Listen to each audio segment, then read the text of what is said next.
Mari kita baca suratul Fatihah untuk ruhaniyah Rasulullah SAW dan juga pengarang kitab ini Al-Imam, ya lihat sini nggak apa, ya, Abu Abdurrahman As-Sulami, dan semua imam yang ditulis namanya di kitab ini. Lahum Al-Fatihah. Ya penambu ya muslim suratul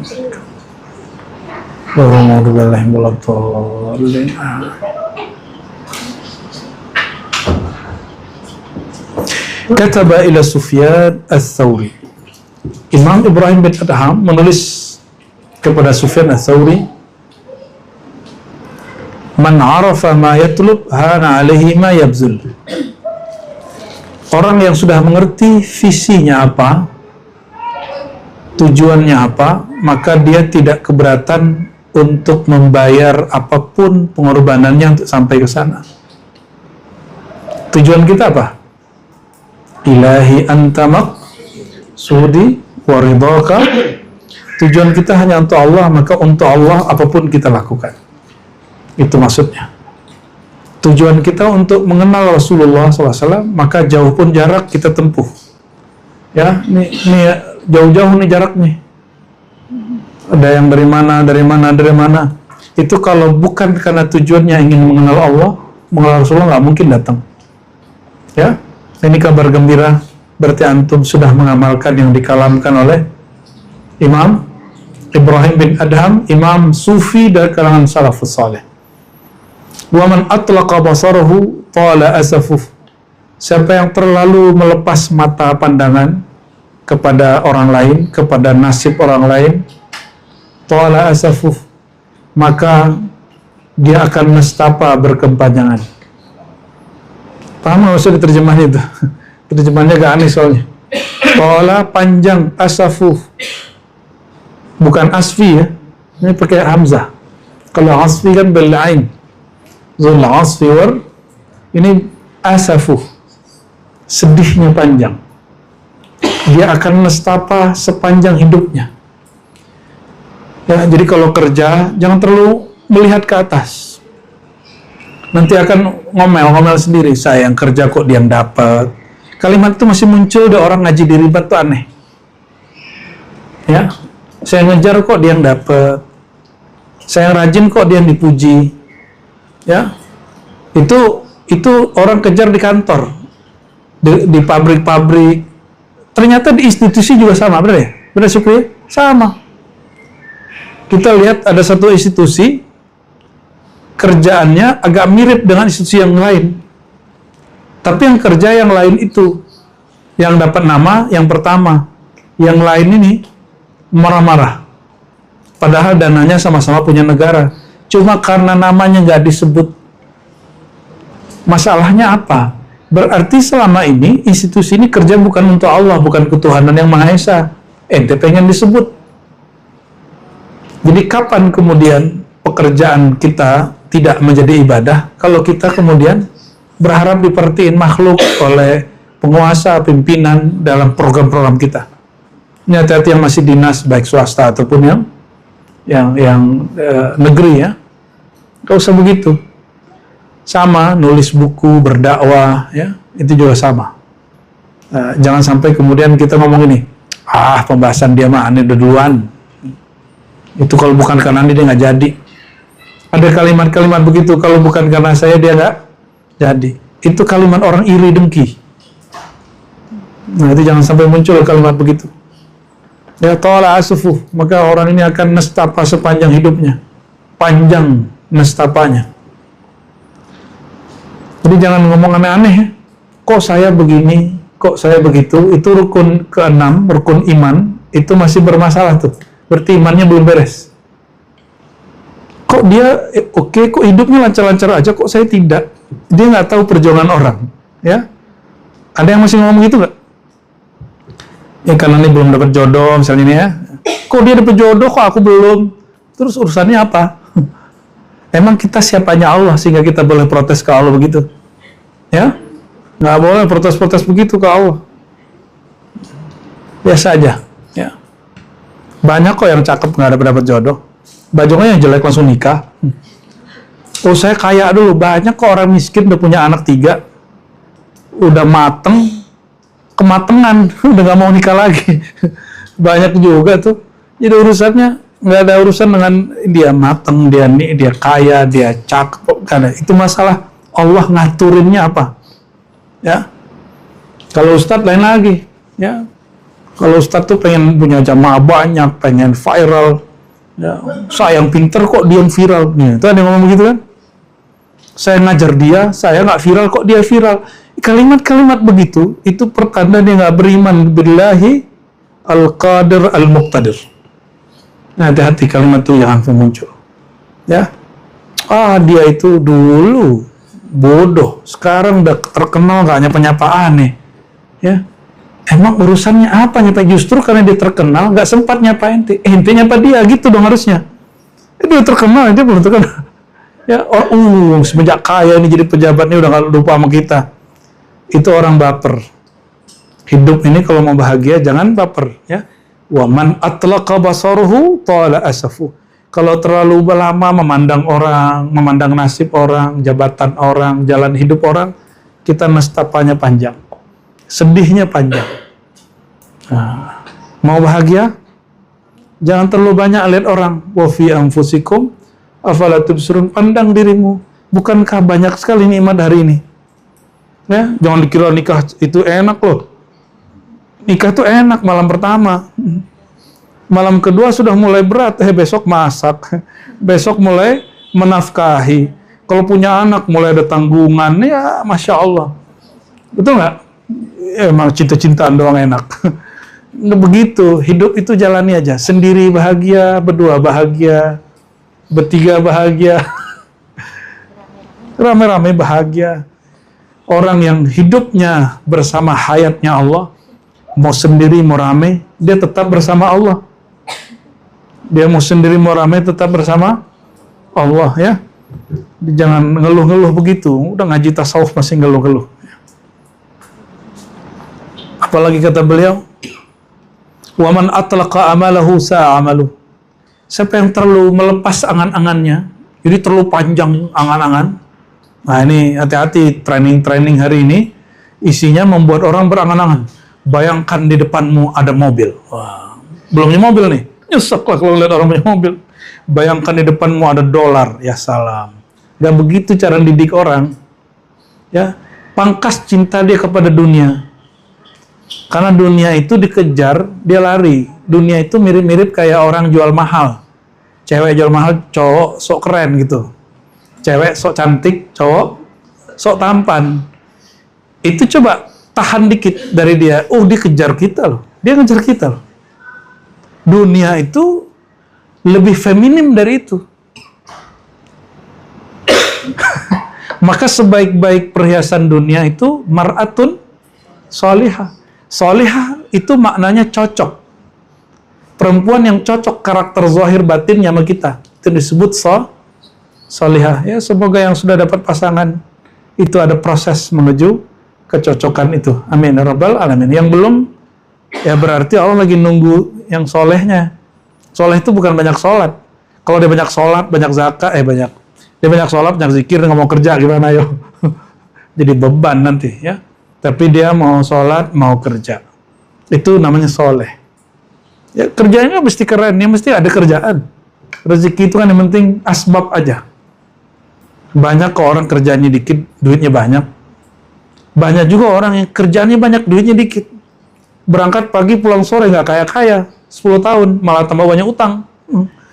Tapi ada orang nggak begitu. Dia kerja sehari cuma 3 jam. Tapi omsetnya melebihi orang yang kerja 10 tahun. Berarti rezeki Allah ini. Ya. Berarti ada sesuatu sir dalam diri dia yang kemudian membuat dia berubah dan berbeda. Ya. Lalu beliau mengatakan, ya, jadi siapa yang terlalu banyak melepas angan-angannya, angan-angannya harus di-cut. Ya, sa'amalu, orang yang banyak angan-angan akan buruk amalnya. Amalan terburuk namanya hasad. Aswa'ul amal hasadul hasid. Ya. Min syarri hasidin idza hasad. di saat orang yang iri dengki melancarkan keiri dengkiannya. Nah, itu mulai dia berbuat buruk. Ini hati-hati. Ini harus dihajar terus dengan zikrullah dan salawat kepada baginda Nabi Muhammad SAW, lalu mendengarkan kisah-kisah kenabian, kisah sahabat Nabi. Nanti penyakit iri dengkinya sembuh. Iya, situ enak kan gitu ngomongnya. Emang enak. Situ enak. Punya kerjaan, situ enak kan begini. Kita mandang orang itu tanda kalau kita atlaqa basar, terlalu memandang dia berlebihan. Coba mulai pandang diri kita dan terima apa adanya, ya, pasti bahagia. Wa man atlaqa lisanahu qatala nafsahu. Siapa yang terlalu melepas kata-katanya, nggak ditahan-tahan, ya. Ini banyak nih yang melepas kata-katanya, nggak direm-rem, ya, ngajak berantem se-Jakarta ntar nih. Udah ada ngajak berantem ini, bahaya ini. Cuma masalah demo-demo doang. Qatala nafsah, dia telah membunuh dirinya. Jadi orang yang ngomong sembarangan sama dengan bunuh karakter sendiri, ya. Maka kita juga minta ampun kepada Allah jika ada lisan yang berlebih, ya. Semoga Allah tutupi aib-aib kita, Allah hapus masa-masa buruk kita. Amin ya rabbal alamin. Wa qala lahu qail, ya, ada orang bertanya, "Ausini, beri aku wasiat." Apa jawaban beliau? Ittakhidillaha sahibah. Jadikanlah Allah sebagai sahabat sejatimu. Nah, ini coba. Teman sama teman. Kalau teman kita tahu aib kita, masih berteman nggak sama dia? Udah nggak, ya? Bener. Kalau sahabat yang antum sebut sahabat ini tahu aib kita, kekurangan kita, dia masih berkawan nggak sama kita? Kalau iya, itu sahabat sejati yang Allah kirim. Makanya mohon maaf, ini kita kan nggak tahu masa depan. Yang sudah menikah, termasuk saya, wallahu alam, ya, termasuk Buya, ini yang baru nikah, ya, semua yang baru nikah, yang sudah nikah, tiba-tiba cerai. Kenapa cerai? Misal nih, bab ini, karena nggak siap dengan aib, nggak siap dengan sifat yang berbeda dari pasangannya. Bisa cerai sudah, karena tidak menjadikannya sahabat. Jadi kalau mau, ya, pernikahan langgeng, pasangan itu bukan hanya untuk dicintai, tapi dijadikan sahabat. Bukan untuk love doang, love gitu, ya. Bukan, tapi dijadikan sahabat. Ini sekalam yang saya sampaikan ke diri saya juga. Nggak tahu juga kita berhasil sampai ke depan, tapi semoga berhasil terus. Amin ya rabbal. Ya, Rasulullah kan juga berjuang terus di rumah tangganya. Jangan dikira Nabi nggak ada konflik. Nabi itu ada konfliknya. Ya, tapi beliau sekuat mungkin tidak divorce, tidak pisah, kecuali kematian yang memisahkannya. Betul kan? Coba lihat Nabi. Dua orang yang diceraikan Nabi bukan karena cekcok, tapi karena mereka mengkalamkan sesuatu yang tidak layak dikalamkan. Ada yang dikerjain Sayyidah Aisyah, itu pinternya istri Nabi Aisyah ini, ya. Apa kata Aisyah? Eneng, kalau kamu nikah nanti sama suamiku, nanti bacalah doa keren nih. A'udzubillahi minka. Itu doa keren nih, doa yang azim, luar biasa. Akhirnya si Neng Arab ini, baca doa itu, Nabi masuk. A'udzubillahi minka ya Rasulullah. Aku berlindung darimu, wahai Muhammad Rasulullah. Nabi kaget. Laqad uzti bi azim. Kamu sedang membaca sesuatu yang besar. Maka di Hizb Bahar kita ada doa. Allahumma yassir lana umurana ma'ar rahati liqulubina wa abdalina. Terus wassalamata wal fidin. Terus wa kullana sahiban fi safarina wa hadarina wa khalifatan fi ahlina. Ya Allah, jadilah engkau sahabatku ketika ataupun aku mukim.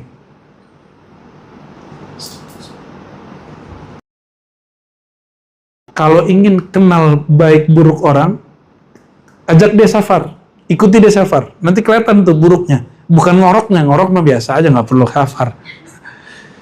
Sifat dia care, sifat dia angkuh, sifat dia ingin enak sendiri. Nah, sifat-sifat itu nanti keluar kalau lagi safar. Ya, safar itu seperti orang sedang nyaring beras dari kulitnya. Apa namanya dulu? Ngayak, apa sih namanya? Nah, orang kalau safar nanti keluar tuh sifat-sifat. Nah, sang guru ngajak murid riyadhah safar ke dalam diri. Diayaklah si diri orang itu supaya jelas mana yang baik, mana yang buruk dari dirinya.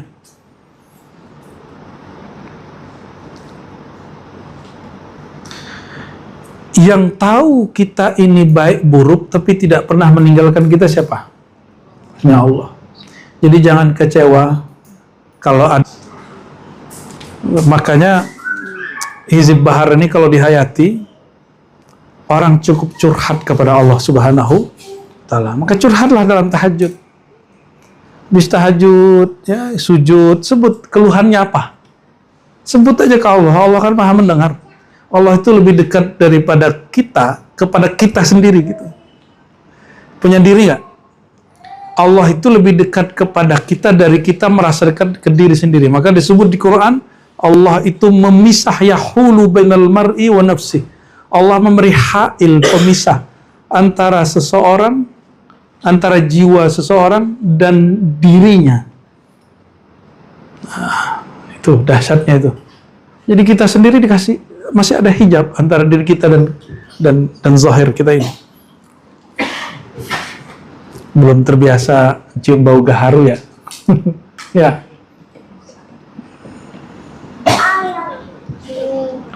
Wa qala li rajulin fi tawaf, "I'lam annaka la tanal darajat as-salihin." Nah, semoga nanti nih ahli syair ribat bikin syair ya. Kan Tombowati sudah ada. Ya, Tombowati itu dari kalam Ibrahim Al-Khawwas. Kemudian jadi Tombowati digubah oleh Sunan Bonang. Jadilah Tombowati dan dimasyhurkan oleh Sunan Bonang zaman now. Opik. Ya, sahabat kita. Ya, saya kalau ke beliau bilangnya abangku gitu. Ya, mesra bener ya. Ya. Protes dia, kok nomor saya nggak bisa dihubungi? Ya iyalah, orang nggak aktif. Ya, itu kita bersyukur masih ada orang kayak dia, dan dia menghidupkan pakai sunnah serban. Walaupun ada yang bilang badut ya terserah. Yang penting dia menghidupkan sunnah serban ya. Apa kata beliau kepada seseorang saat tawaf? I'lam annaka la tanalu darajat as-salihin. Kamu tidak sampai derajat orang soleh sehingga melewati 4 hal. 1. Pertama, tutuplah bab kenikmatan. Bukalah bab kepayahan. Tutuplah bab kemewahan maksudnya. Tutuplah bab kemewahan, kemanjaan, bukalah bab kesusahan. Ingin jadi orang besar, maka susahnya harus banyak. Lebih mudah bikin skripsi apa bikin disertasi? Paper 7 halaman sama nulis tesis 300 halaman, lebih mudah yang mana? Sebenarnya.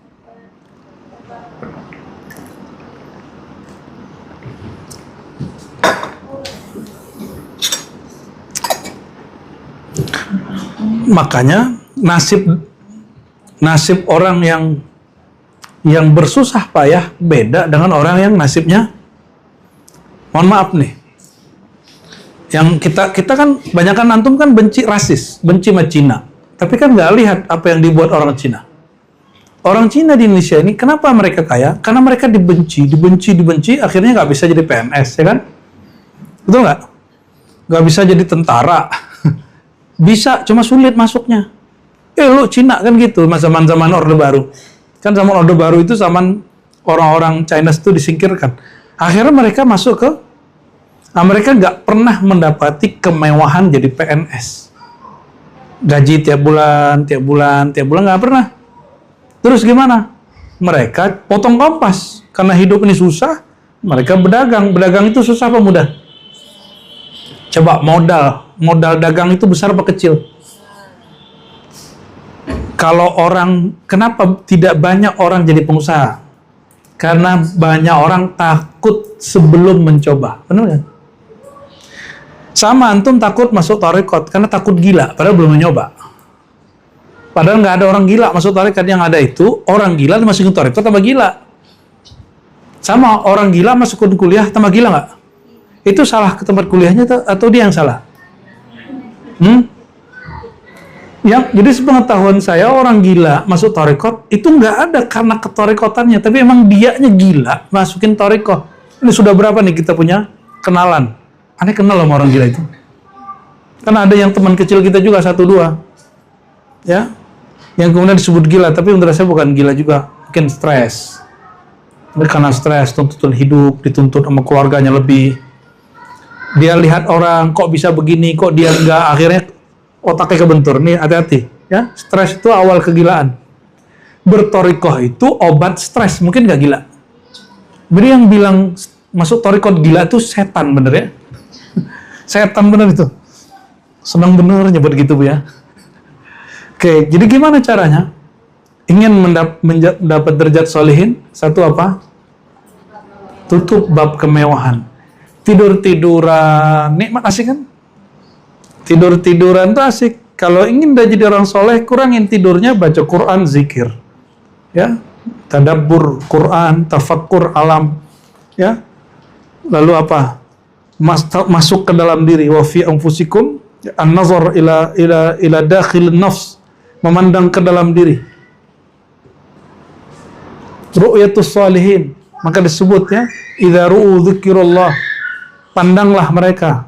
Ini yang disebut muallimi, menyambungkan hati dengan rohani orang-orang soleh. Jika tersambung, langsung tersambung kepada Allah Subhanahu wa ta'ala. Jangan males. Jika di dunia orang rajin, dia dapat kemewahan, maka dalam bab kerohanian dan keilmuan, kalau rajin dia dapat kemewahan ilmu itu nanti. Jangan mewah di awal, mewah itu di akhir. Jangan senang di awal, senang itu di akhir. Hal yang biasa, tapi beliau tegaskan di sini. Maka berkalamlah beliau-beliau ini kalau duduk. Ini murid-murid kalau tahu masa lalu kita, gak mungkin mereka santai hari ini. Ya, ente kalau tahu susahnya suluk aneh, gak mungkin santai-santai depan ngudut-ngudut, santai ngoceh-ngoceh, orang zikir atar aja lah, ya kita nanti aja ikut gitu ya, gak mungkin. Kalau ngelihat gimana kita dulu riadohnya, bangun tidur langsung zikrullah, tidurnya cuma 1 jam sehari, ya 1 jam semalam, malam 1 jam, siang 1 jam, selebihnya ngapain? Zikir, sholat, zikir, sholat, zikir, sholat. Kaki ini udah gak tahu rasanya apa, badan ini gak tahu rasanya apa, leher sampai sekarang ini sakit karena saya dulu sering begini zikirnya. Maka saya tidak mengucapkan zikir, kepalanya nunduk. Zikir itu kepalanya biasa aja. Ya, sampai hari ini leher saya di sini sakit. Coba lihat ya, ada guru besar kita di Sunda itu waktu tuanya kan begini, sudah uzur sininya. Meninggalnya kan begitu. Ya karena zikir terlalu, nah apalagi kolesterol tinggi, Bu ya, ya sudah itu. Ya sampai hari ini. Itu efek yang saya rasakan waktu kecil. 40 hari, 40 malam ditambah lagi setelah itu, kemudian kita zikir tiap malam. Sampai kemudian nggak tahulah tuh. Ya dunia itu, saya tuh bingung melihat orang ketawa, gitu. Apa sih yang diketawain? Itu bertahun-tahun loh. Mulai dari kelas umur 13 sampai selesai S1 itu saya nggak menikmati kalau ke puncak, ke sungai, itu nggak menikmati. Nonton lawakan tuh nggak menikmati ya. Makanya nggak pernah hadir nonton bareng kalau di pesantren itu. Di asrama saya nggak pernah hadir. Sesekali aja. Kok mereka lucu? Bagi saya nggak lucu gitu. Ya. Bagi mereka asik. Bagiku kok nggak asik ya? Jadi teman saya nanya, kamu pilih mana? Duduk di tempat bagus itu atau apa? Apa yang paling kau nikmati? Dan saya polos saja. Yang paling asik tuh di dalam ini gitu. Kita duduk, zikir sendiri, ta'ammul sendiri, tazakur sendiri, tadabbur sendiri. Mewah sekali dalam ini. Mewah sekali. Jadi istana yang Allah berikan, yang Allah sebut qalbu itu, qalbul mu'min arsyullah. Qalbu mu'min itu istananya Allah. Itu mewah sekali. Cuma kan antum nggak ngerasain, ya. Coba, sekarang kita zikir khojakan. Khotam khojakan kulhu 1000 kali atau 1001. Diribat itu paling dikerjain dibaca cuma 100. Ya kan? Setiap Jumat tuh. Nggak ada diajak antum 1000. Coba guru-guru kita ngelatih kita dari dulu sendiri baca 1000. Tiap malam. Sendiri baca 1000. Bismillahirrahmanirrahim. Tadi aja saya baca begitu sudah ada yang ngeluh kan. Aduh, lama sekali bacanya nih ya. Padahal kita udah baca cepet. Kita baca pelan, protes kok lama amat. Kita baca cepet amat gak bisa diikutin. Ente maunya apa? Ya, kita ngasih tunjuk bahwa kalau wiridan boleh cepat, tapi kalau baca Quran, bacanya harus warattilil Qur'ana tartila. Kalau wiridan boleh, Bismillahirrahmanirrahim, boleh begitu. Tapi kalau lagi tartil, mesti jelas. Bismillah itu. Kita ada sanadnya juga. Jadi ada sanad baca wirid, ada sanad baca Quran, beda. Tadi namanya musabbaat khadir, kaset dapat Fatihah. Allah menyuruhnya begitu. Itu namanya musalsal bil Fatihah. Hadis ini didhaifkan oleh ahli hadis, tapi ini bukan wilayah ahli hadis. Ini wilayatul qurra, wilayah ahli qiraat. Ahli sanad musalsalat, ya. Maka sanad ini dipakai untuk ngambil berkah dan menjadi salah satu metode thariqah baca Quran dalam ilmu zikir. Thariqah baca Quran dalam ilmu zikir, ya. Jadi nanti kalau mau baca apa, kalau mau mengajar nih atau mau belajar, Fatihahnya satu napas, ya, gitu ya. Nanti rasakan ada keberkahannya. Tapi bukan buru-buru. Jadi nafas yang kita ambil dalam itu, lalu kita pikirannya tenang. Coba kalau lagi zikir, kalau orang zikir kolbu, nafasnya tenang nggak? Kalau nafasnya tenang, pikirannya tenang, nanti hasil pikirannya jernih. Nanti dia baru bisa menangkap yang tidak bisa ditangkap oleh orang-orang biasa. Itu sebabnya ilmu orang ahli zikir khafi itu aneh-aneh. Aneh-aneh itu maksudnya apa? Orang nggak bisa membicarakan itu, dia dengan mudah membicarakannya tanpa ada beban, dan orang paham. Orang nanti bingung, kok dia bisa ngomong begitu ya? Gitu. Dia sendiri bingung, loh kok aku bisa ngomong begitu? Ini yang dikatakan oleh para imam, zidni fika tahayyura. Ya Allah, tambahkan ke zidni fika tahayyura. Nah begitu, sebanyak ini murid gimana ceritanya? Ya, nah itulah rahmatullahil wasi'ah. Rahmat Allah yang sangat luas, ya. Yang kedua, an tughliqa babal izzi wa taftah babaz zulli. Kalau ingin menjadi orang soleh, tutuplah egomu yang merasa mulia, merasa keren, merasa bernasab, merasa berhasab, merasa punya jabatan, merasa diri kita hebat. Tutup. Bukalah bab kehinaan. Maka jangan gengsi khidmat ke teman, ya. Khidmat ngapain?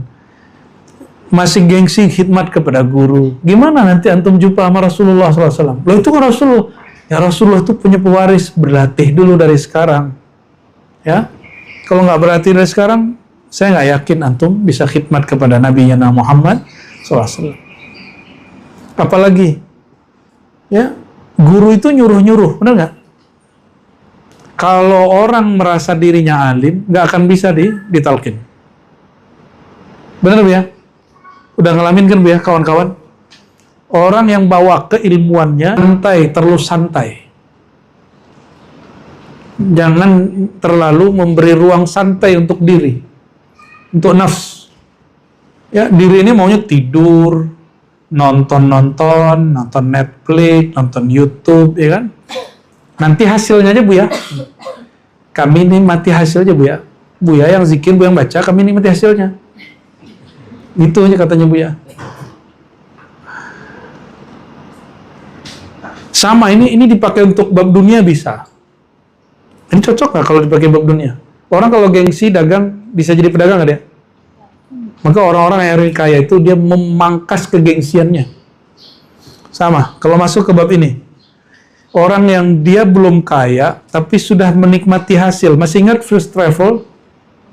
Orang belum berangkat, duitnya udah dipakai bikin rumah, masuk penjara tuh sekarang.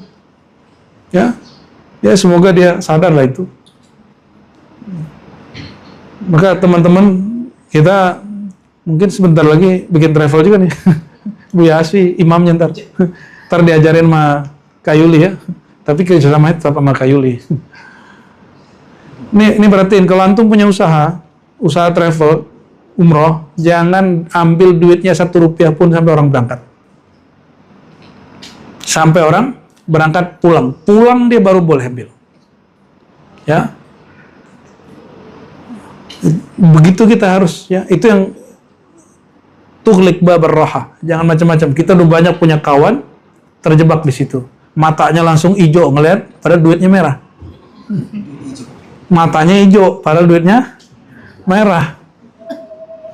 Wa taftah babal juhud. Jadi tutup bab rehat, bersenang-senang, mengambil untung sebelum saatnya. Bukalah babal juhud. Ya. Bukalah pintu kesungguh-sungguhan, ya, berlelah-lelah sebelum sampai pada ujungnya. Sama nulis skripsi, nulis tesis itu sama ya. Kalau nulis itu begadang nggak? Kalau nulis pakai tiduran bisa nggak? Bisa. Laduni kali.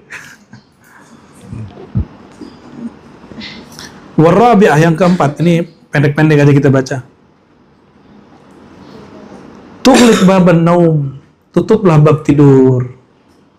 Jangan banyak-banyak tidur. Wa taftah babas sahar, dan bukalah bab begadang. Ini bukan begadang yang disebut Bang Haji Roma ya. Bang Hakul Yakin. Dapat nama baru dia sekarang dia. Bab Hakul Yakin. Yang dia maksud di situ begadang yang negatif. Kalau ini begadang apa? Maka berkala Imam Suyuti, hadzal ilm laisa bin naumi wala bil la'alla wala saufa. Tetapi ilmu ini bukan dengan engkau mengatakan coba kalau saya nanti bisa begini, coba kalau dulu saya rajin, coba kalau saya baca 5 jam setiap hari, coba. Seandainya. Kan banyak yang begitu kan? Ya. Saya ketemu Gus-Gus di Jawa, terus melihat fenomena Gus Baha, the power of subtitle. Kan ngajarnya bahasa Jawa, tapi semua orang Indonesia sampai ke Malaysia bisa menikmatinya. The power of, sebanyak itu Gus-Gus Jawa ceramah, tapi subtitle dia yang paling oke kan? Bukan. Emang batinnya insya Allah oke. Ilmunya insya Allah oke. Kita kan nggak tahu hakikatnya. Saya kan nggak pernah jumpa juga. Ya, the power of subtitle itu zahirnya.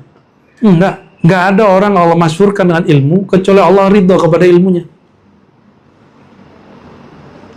Tidak ada orang Allah masyhurkan dengan kewalian kecuali memang dia seorang wali. Ya, walaupun orang lain nggak percaya. Kan nggak semua juga senang sama Gus Baha. Nggak Habib Lutfi mursyid, ya kan? Nggak semua orang sepakat dia mursyid lah. Emang kalau Dawami nggak sepakat Habib Lutfi mursyid, terus batal mursyid dia? Ya, kan nggak ada urusan. Dawami ini belum 40, ente belum berhak jadi mursyid. Lah mursyidnya udah ngangkat. Dia umurnya misalnya sekarang umur 25 misalnya, belum kan? Diangkat gurunya jadi mursyid. Belum 40 tahun. Emang kalau ada orang membatalkan, ente belum 40, nggak boleh jadi mursyid, batal nggak? Lah mursyid yang ngangkat. Ya, guru saya yang jadi mursyid umur 21 banyak. Umur 18 ada.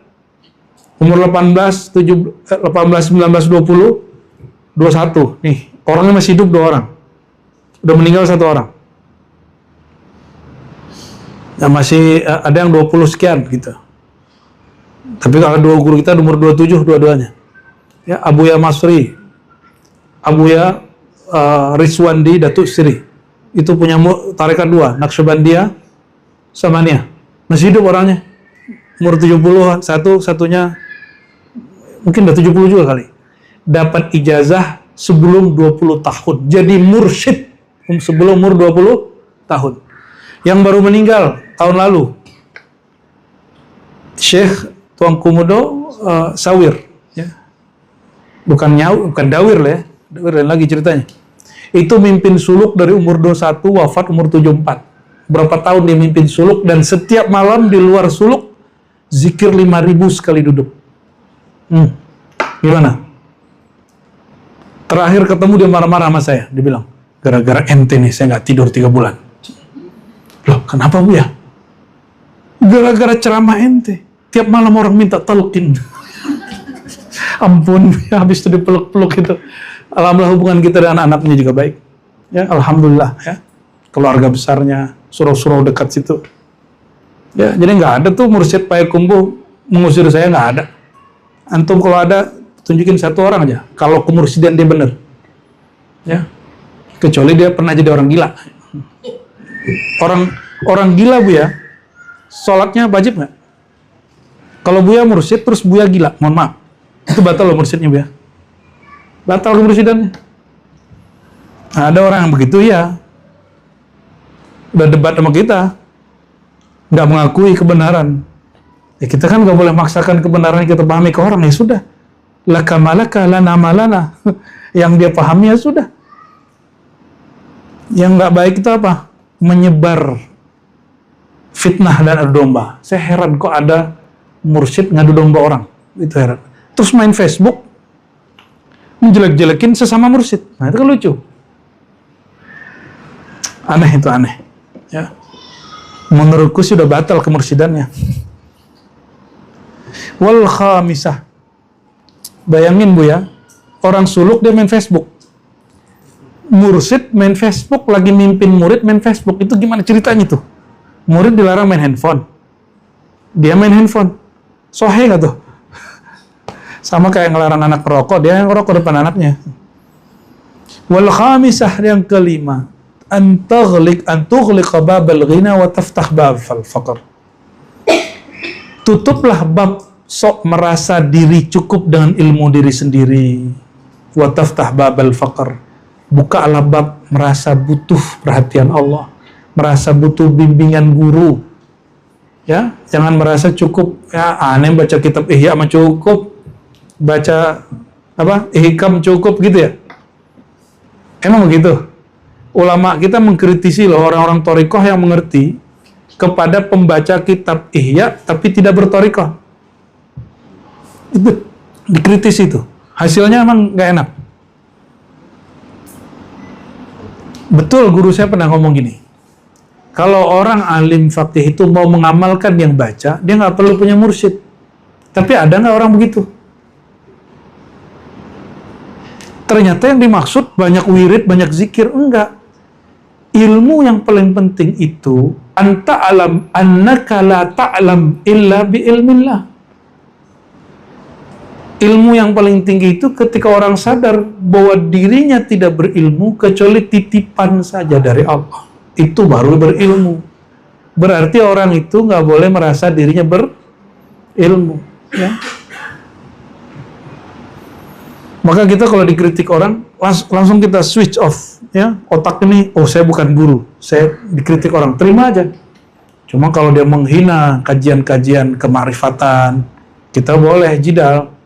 Ya, boleh kita jidal, ya. Jidal atau nggak jidal? Debat, ya. Yang terakhir, yang keenam, antughliq babal amali wa taftah babal isti'dad lil maut. Tutuplah bab panjang angan-angan. Bukalah bab bersiap-siap kepada kematian. Ada yang tahu matinya kapan? Berarti sejam atau beberapa menit setelah ini ada yang bisa mati? Ya, betul ya. Ini bukan aku nakutin nih. Oleh karena itu, persiapan menuju mati nunggu tua atau dari sekarang? Dari sekarang. Kita nggak tahu. Ada yang meninggalnya pakai sakit. Ada yang nggak pakai sakit. Ya. Ada yang tiba-tiba pingsan. Ini sahabat kita, Pak Rusbandi, ya, rahimahullah, baru meninggal Banjar. Kami kemarin ziarah sama Buya Asfi. Itu di depan sahabat terbaiknya, meninggal, lagi ngobrol-ngobrol pingsan, mati langsung. Tapi nggak ada nazaknya, nggak ada begitu. Indah sekali. Cuma bagi dia indah, bagi orang di depan dia berat. Itu ujian ditinggal kekasih, ke sahabat, itu berat sekali. Ya, orang meninggal itu kesenangan. Kalau meninggalnya baik, kitanya yang sedih. Itu ciri-ciri orang itu husnul khotimah. Yang ditinggal nangis, sahabatnya rindu kepada dia, sedangkan dia senyum sebenarnya itu. Ya, jadi kalau bisa hidup, lahir orang senyum sama kita. Kalau lahir, senang nggak orang tua? Ketawa. Usahakan kalau meninggal, orang-orang dekat kita nangis. Kok dia bisa nangis? Bukan karena nangis kejepit. Dia nangis karena punya kenangan indah sama kita. Punya kenangan khidmat sama kita. Maka jangan nunggu khidmat nanti tua. Dari sekarang khidmat. Ya. Apa yang bisa dibantu, temannya bantu. Ya. Jangan semuanya diserahin ke Buya Asfi, Buya Aldomi. Apalagi Buya Yunal. Ya. Jangan. Apalagi koordinator mursyidin tuh ya. Allahumma sholli ala Muhammad. Nah, ini ajaran Al-Imam Ibrahim bin Adham. Nah, ini nggak tahu nanti bisa dibuat syairnya tuh ya. Ada yang bisa buat syair nggak? Nah, silakan dibuat. Kita pindah ke kitab Mukhtasar Ihya Ulumuddin.